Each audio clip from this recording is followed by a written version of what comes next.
If everyone loves your art, your music, or your writing, you might be doing something wrong. Most people think that hate is the worst thing that can happen to an artist, but really, it's one of the clear signs that you're doing something right. Does it bother you that so many people are happy to see you fail? Absolutely not. 5 to shoot. James Powers drives analytics. Is that this book was rejected by 144 publishers. They all said people don't read short stories, there's no violence, it's not edgy, the title is stupid, Chicken Soup for the Soul, who will even know what that means? Chicken Soup for the Soul has officially sold over 500 million copies worldwide. The entire internet was telling me I didn't deserve it. So it was a weird week. It was very, it was weird, but who got the Grammys? And the Grammy goes to Billie Eilish! I'm going to show you why getting turned down, laughed at, and misunderstood isn't just normal. It's the price you have to pay if you want to make something great. My name is Dwayne Walker. I spent the last few years studying creativity, digging through hundreds of books and articles and interviews, trying to figure out how any creator can create their best art.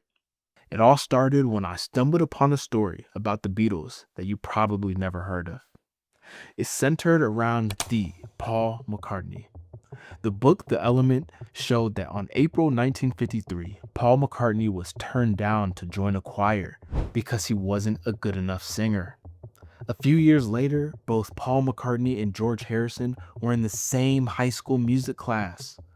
The book, Creative Confidence, revealed that their music teacher didn't see their potential. The teacher had half the Beatles sitting in his classroom and didn't notice anything special. Then, in 1962, Decca Records rejected the Beatles. They said guitar groups were on their way out and that the Beatles had no future in show business. 3 years later, the Beatles were the most famous band in the world. Think about that. If Paul and George had listened to the experts, the people who were supposed to recognize talent, they would have given up, played it safe, and the world would have never heard their music. You see, here's a secret almost nobody tells you. Art that comforts everyone rarely changes anyone. Every piece of art that fundamentally changed the world was first called terrible. Not misunderstood, not ahead of its time, actively rejected, mocked, sometimes even banned. Let's dig into even more evidence. Walt Disney was fired for lack of imagination. Basquiat was called a small, untrained talent. 12 publishers rejected J.K. Rowling's Harry Potter. Elvis Presley was attacked as obscene and corrupting youth. Again and again, the pattern repeats. The more something challenges what people think art should be, the more violently it gets rejected. Then years later, it becomes a standard that everyone copies. This phenomenon literally blows my mind, but it turns out that there's a reason why it happens. Everyone hated my Cherry Bomb album at first. And then, like 5 years later, they're like, actually, this is good. Da, da, da, da, da. But you watch people take that aesthetic and it's a whole subgenre based on that album. So it's crazy to see like, oh, that did have some type of impact. Some things take long. Some things are just so jarring or just like not what people are used to that it takes time. When you make something, anything, a painting, a film, a song, you're declaring that this is how I see the world. And the world doesn't always agree with our vision. Neuroscientists have found that our brains reward us for recognizing patterns we already know. Familiarity lights up the same circuits as safety and belonging. When you hear the same melody again and again, or see the same kind of story, your brain releases a little hit of comfort. It just feels safe. That's why humans are hardwired to defend what's familiar. It's a survival instinct, and anything that breaks the mold triggers suspicion. So when you create new things, you are triggering something deep in the minds of everyone around you, a resistance that most artists take personal, but it's really just human nature. And since humans can't escape their nature, we built systems designed to reject anything new. Think about it. Art experts, curators, A&Rs, gallery owners, publishers, any gatekeeper, they have built their careers on knowing what good looks like. So when something truly new appears, it doesn't just threaten the rules, it threatens their expertise. They have no choice but to dismiss it. This is why every revolutionary artist heard the same line: "This isn't art." It wasn't a coincidence, it was a defense mechanism. It's why Albert Einstein once famously said, "Great spirits have always encountered violent opposition from mediocre minds." By the way, if you want all my notes on creativity from over the years, all my best insights, I'll leave a link in the description of this video.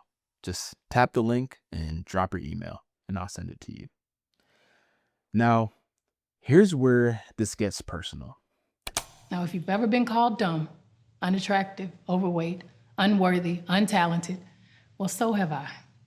Whatever you do, don't let negativity of people projecting their own self-doubts on you deter you from your focus. I know those moments are painful, and you're human, and it hurts like hell, but now is the time to turn those criticisms into fuel and motivation to become a beautiful beast. You know that thing about your work that you keep trying to hide? That obsession that you feel is too much? That subject matter that you're embarrassed by? That is your superpower. Look at Tim Burton. He didn't try to make his characters less creepy. He made them more creepy until Burton-esque became an adjective. Prince refused to choose between rock, funk, soul, and pop. Christopher Nolan doesn't make his films easier to understand. In a world of people trying to fit in, being aggressively different is the only advantage that matters. Art isn't supposed to feel safe, it's supposed to feel true. Or as Banksy put it, art should comfort the disturbed and disturb the comfortable. In the book Art and Fear, it poses a fork in the road that every artist faces: risk rejection by exploring new worlds, or court acceptance by following well-explored paths.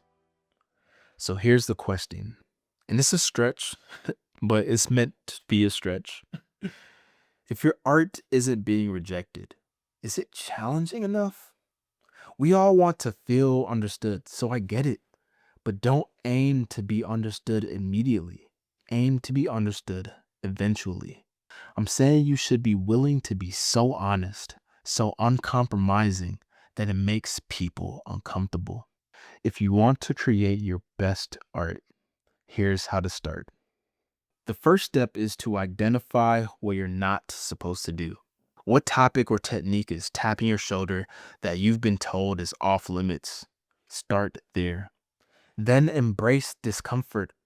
If it feels too raw or too strange, you're probably on the right track. And then finally plan for rejection. It will come. And when it does, remember, Winston Churchill preached that if you have enemies, that's good, because that means that you've stood up for something, sometime in your life. When I first started making videos like this one, some of the comments were very negative, and it hurt. I almost stopped, but then I remembered something that I read in How to Fly a Horse. Creators must expect rejection. The only way to avoid rejection is to avoid making anything new.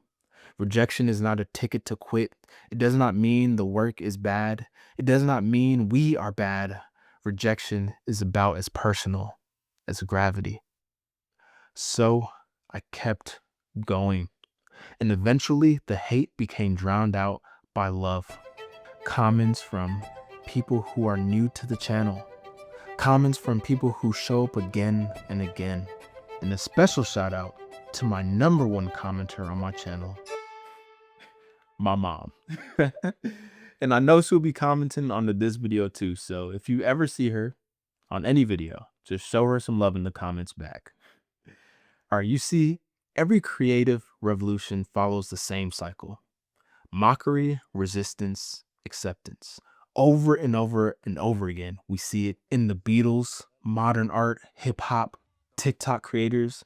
Mahatma Gandhi once said, "First they ignore you, then they laugh, then they fight you, then you win." It's always the same.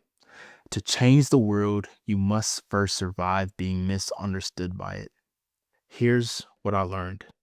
Rejection isn't a wall. It's a storm. It's uncomfortable, but you don't have to stop walking. Keep going. You can't outrun criticism, but you can outlast it. There's a quote by Albert Hubbard that reigns true.